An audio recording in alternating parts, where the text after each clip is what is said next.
Not content with your content? You've come to the right place. The Discontent Show with Joe Kuzma. Every brand starts with a story. Here's how you can grow your business by sharing it. Now, with today's topic, the host of The Discontent Show, Joe Kuzma.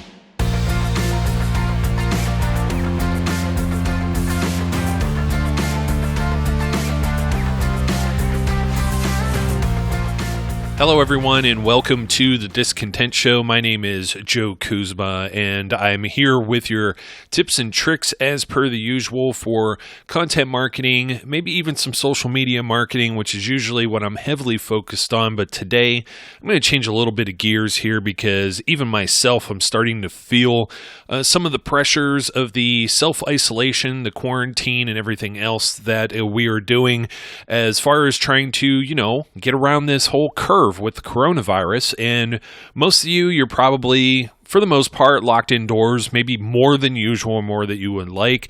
For those of us who are still full steam ahead, whether it's, working your normal job and or your side hustle, or you're starting a new side hustle and you've come across this program, I think a lot of us are starting to feel over a period of time we're getting burned out. And I know specifically this is something that even I'm struggling with as I'm speaking with you right now. So I went I dug into the Koffers here and I found myself an article.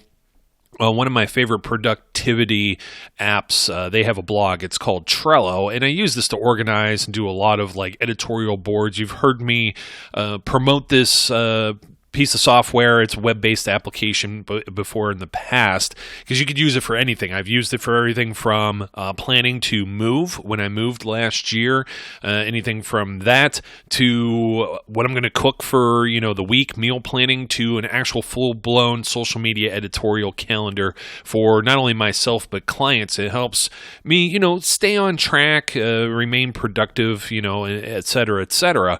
So, a lot of times I see some different things. I get so many different emails and so many different articles, ideas, and things of that nature from different sources. And this is one I really wanted to share and also provide my own spin on it because Kat Bugard here wrote this at the beginning of the year, and it says it's entitled "Your Realistic Guide to Beating Burnout."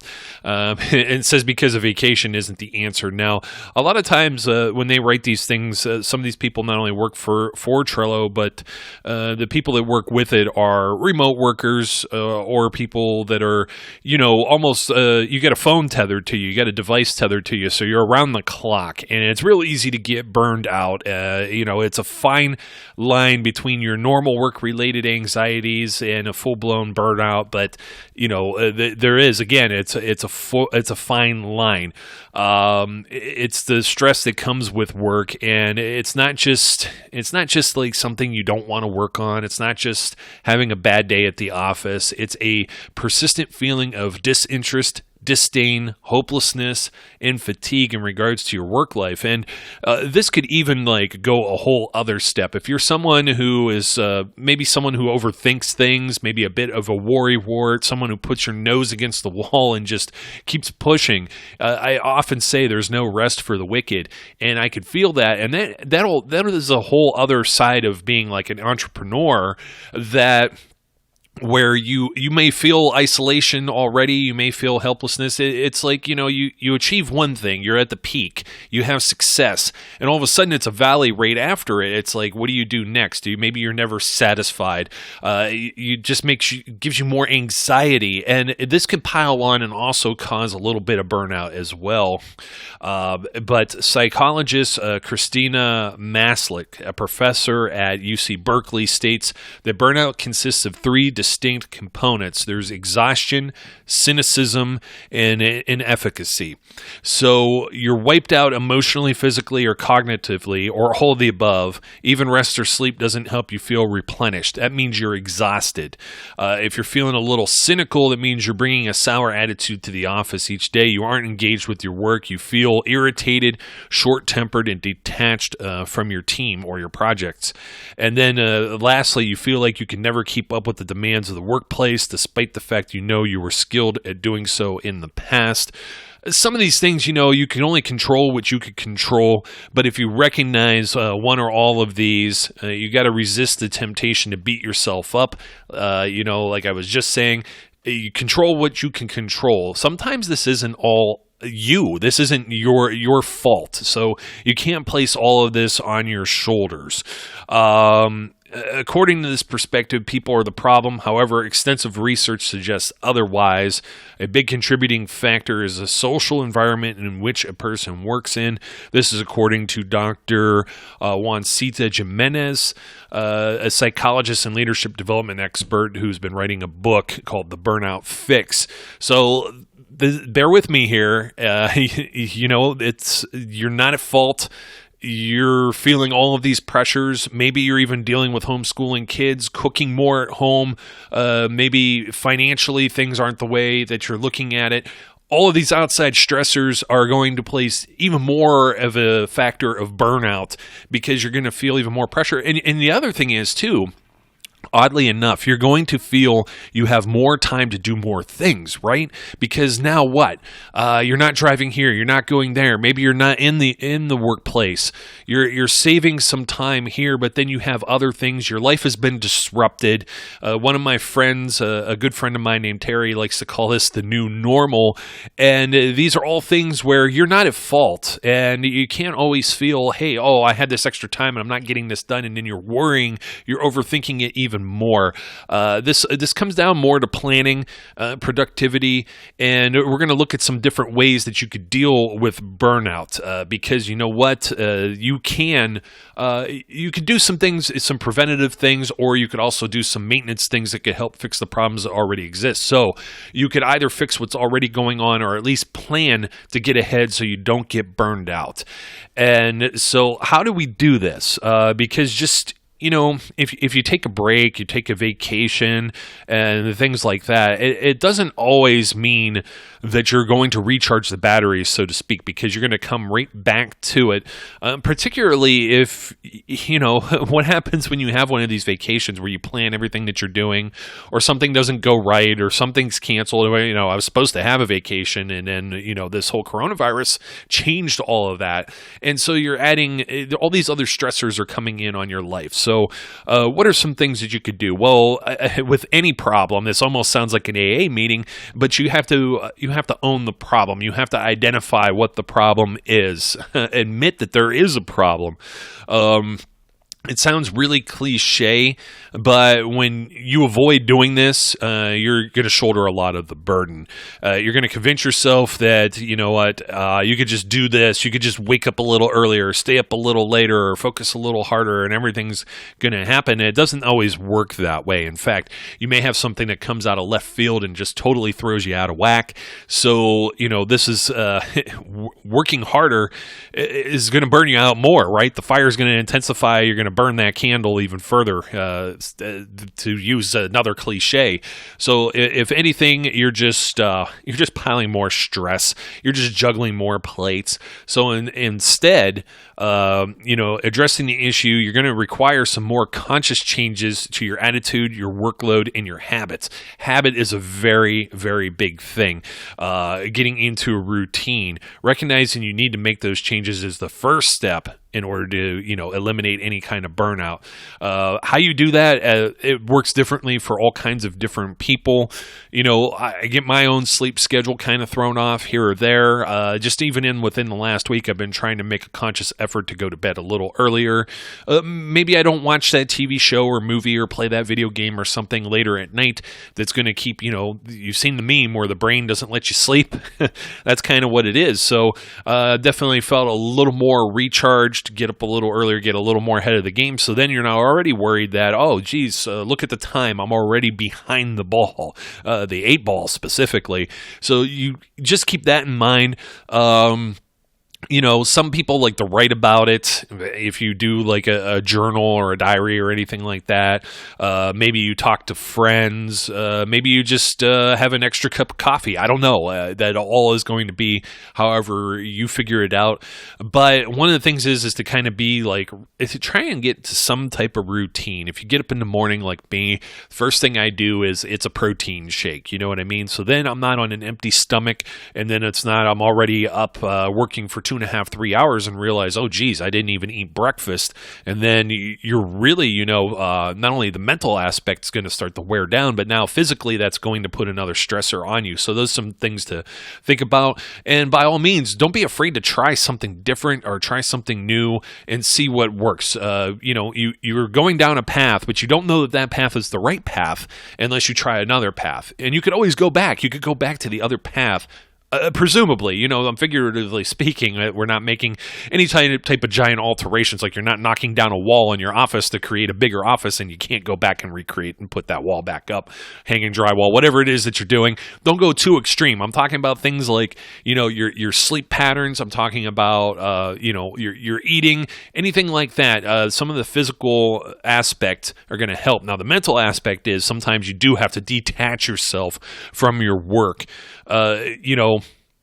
If you work a 9 to 5, are you really punched out at 5 o'clock? Are you getting emails from clients or work or anything like that? One of the things that I do, and I got to remember sometimes to go back to it, is my phone. It's like I got work email. How many of you have work email? I mean, I have like probably 6 or 8 different email addresses dealing with all of the different hats that I wear. And I get these bings and bongs, and sometimes I'll come in at like 8:30 at night. And then all of a sudden it's like you're stressed again because I haven't detached myself. You exit, you leave your office or you punch out if you work remotely. And then all of a sudden it's like you haven't really left. You know what I mean? So, a lot of us know that we aren't working hourly. We're not working 40-hour work weeks or whatever it may be. And if this is something that you're doing in addition to your regular tasks, this is a side hustle or it's a new startup or anything of that nature. And in many cases, dealing with marketing or content marketing tasks is an additional hat that you're wearing maybe to your regular business. You haven't outsourced it to anyone else. Maybe you feel you have the time to do it. Maybe you feel maybe you don't have the funds to do it. Whatever that may be the case, this is an extra thing that you're doing. That's something else that's on your plate. So it isn't a wonder that you're feeling exhausted. You know what I mean? It's nonstop. It never ends. And you're probably thinking, oh, vacation or a day off or just, getting some fresh air or whatever. But again, like the beginning of the day is like the end of the day. You have to change yourself from like a work mode to a personal life. A lot of times this is me just leaving my phone, by the way, on an iPhone at least, face down, the alerts. It doesn't really buzz too much unless it's someone that's in my inner circle, my favorites, where it may be an emergency, all the alerts, all these things, all these distractions, all the noise, face down and in another room, maybe in the kitchen, maybe I just charge the battery back up because you know what? I'm going to be tempted to pick that darn thing up all the time. And sometimes I will shut off certain email addresses. I will mute them if you have that option and then turn it back on in the morning or just not have the alerts at all. Sometimes you don't need to have these alerts, especially if you're the kind of person like me that's checking your email every 2, 3, 5 minutes or whatever, unless you're really engrossed in something else. Why do you have the alerts set? This is just another thing that's just mentally taxing and it's going to exhaust you. It's going to burn you out. So figure out some different strategies on how you can mix that up. Again, it's personal. What works for me may not work for you, but I just find those to be some good examples. Hopefully, if you're in the position that you have a business phone and a personal phone, you could just throw that sucker in a drawer and close it and just say forget about it. And oftentimes, even with my personal phone, my do not disturb, it's on at like 8 p.m. to like 8 a.m. because I just don't want anything else distracting me throughout my day.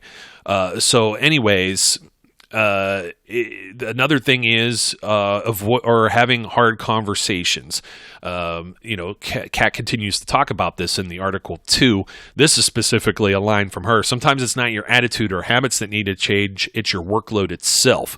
The American Institute of Stress reports that workload is the number one cause of workplace stress, with 46% of respondents pointing to that issue. So if you're spread too thin, burnout's going to continue to happen unless you reduce your task list to something more reasonable. Obviously, some things you can't do, but if you need help, ask for help. If it's something that you're taking on too much and you could delegate. I'm talking about wearing a different hat. If it's like a side hustle, or let's say you have a brand or business, a lot of people really appreciate the work I do for them as far as content marketing, because it takes it off their plate. It's one less thing they have to deal with when they're already doing accounting or payroll and all of these other things in addition to their regular business tasks. This is one other thing that they don't have to worry about. So anything that you could drop off as far as any kind of obligations or anything that you could delegate or whatever, see what you could do about that. I know it's not a perfect catch-all, but that's why it's called having a hard conversation, according to Kat. So it can be an uncomfortable conversation, but it's something that, you know what, sometimes you got to, instead of looking like you're a burned out, always negative type person, it's better to maybe offload or at least be honest and upfront and see what you can do in order to help make things easier on you, because you're not only going to be maybe less stressful. I don't want to use the word happy. I always feel that's superficial. Some of us do work that we're good at, not necessarily work we enjoy. If you happen to have it both ways, that's the best case scenario, but it doesn't always work out that way. Even with this stuff, I really enjoy doing this work, and it can make me happy, but at times, you know what? You deal with other people. Sometimes things don't mix. We know how that goes, so you can't always say, I have a smile on my face right now, but it's not always those times that you have a smile on your face. So please do try and have that conversation, even if it's just with yourself, thinking about what you could do to offload certain tasks. You got to practice the art of doing nothing. This is me time. This is the big one. This is when I say I turn the D&D on at 8.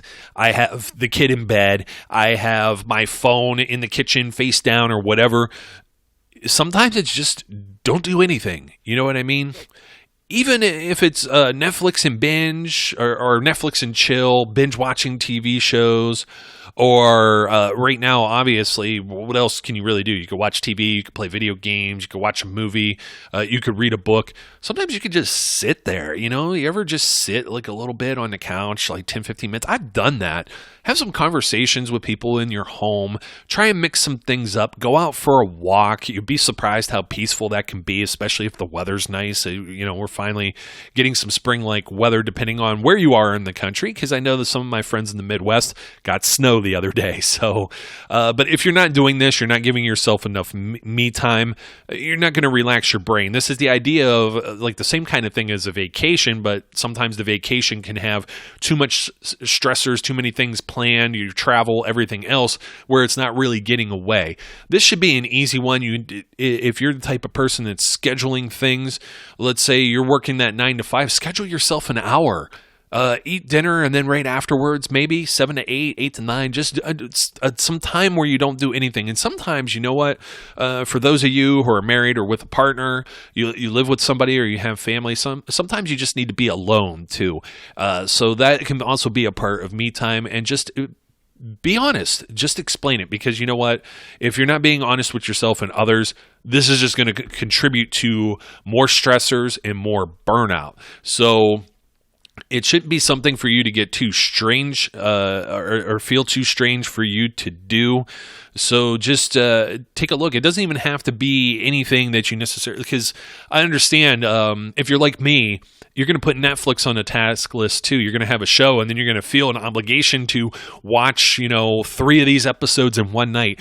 Stop it. Those are the same exact things that burn you out. You're going to burn yourself out on Netflix, and now you're going to have one less thing that gets you away during your me time. So keep that in mind as well. It may have to be something that's completely off the wall that you wouldn't think of It could even be a coloring book or a crossword puzzle. I mean, those aren't things I do often, but sometimes if you go and you do something that changes things up a little bit, it's going to refresh you. And you know what? It's going to take your mind off of some other things, even subconsciously. It's going to help you with that burnout. You want to track what you're doing over time too. And, it doesn't leave a whole lot of time when you're super busy and you're burned out already for any type of self-reflection. You need to see how you're feeling. You have to see how these burnout type of situations sneak their way into your life. It's not really an on-off switch. It could just keep sneaking up on you. You know what I mean? It's like your shadow chasing you around, right?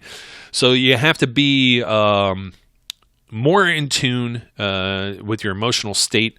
According to Dr. Anholt here, also referenced in the article, it's much easier to prevent burnout than to fix it.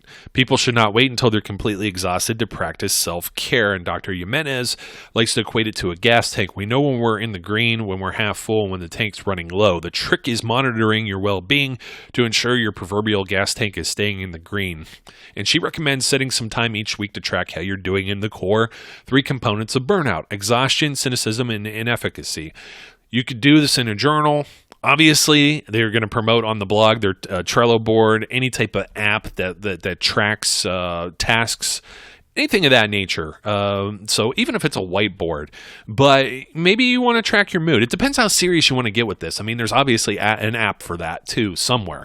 But if an area feels lower than the others, you need to give yourself some space and time to pause, reflect, address any type of potential causes. So, none of this is very comfortable to deal with. And in reality, burnout requires way more than a few days away from the office. It's more of a way of life. More of a routine, and practicing that routine and getting into it and sticking with it over a period of time.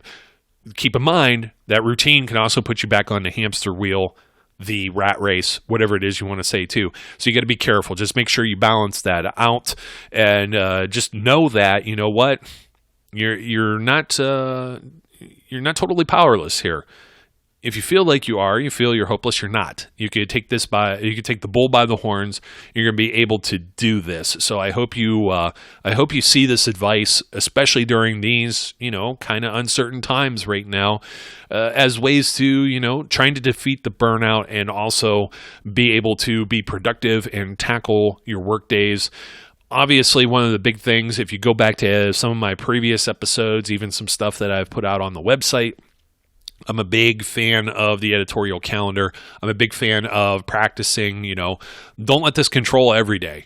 You know what? If you feel you want to do social media work on Tuesdays and Thursdays, do that. If for some reason a Tuesday does not work one week, let's say it's somebody's birthday or it's a holiday or something like that, it's usually why I don't practice doing it on Mondays. Aside from people are very busy on Mondays, and social media usually isn't the first thing on their minds. Case of the Mondays, right? But try and get yourself into some type of routine like that. And by all means, if there's like a day of the week, let's say you even do it once a week. You do it on a Wednesday. You do it at the end of the week. A Friday can of be hectic. And then all of a sudden everything is piled up and this is at the end of your list. And then you're not getting it done. So that's why I'm usually somewhere in the Tuesday, Wednesday, Thursday range.